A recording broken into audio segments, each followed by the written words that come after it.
PTI के रहनुमा फवाद चौधरी ने ट्वीट में लिखा है कि मरियम नवाज अदलिया पर बेजा तनकीद, नैब तरामीम पर अदलिया के फैसले से पहले दबाव बढ़ाने के लिए कर रही हैं। उनको खौफ है कि अदालत नैब तरामीम को कलअदम करार देगी तो रजीम चेंज का सारा मकसद ही खत्म हो जाएगा और तमाम मुकदमात बहाल हो जाएंगे। ये अदलिया पर असरअंदाज होने की बहिमाना कोशिश है।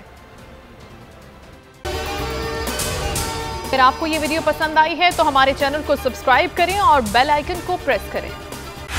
बोल उड़ाएगा सबका होश, भूल जाएंगे सब अपना जोश।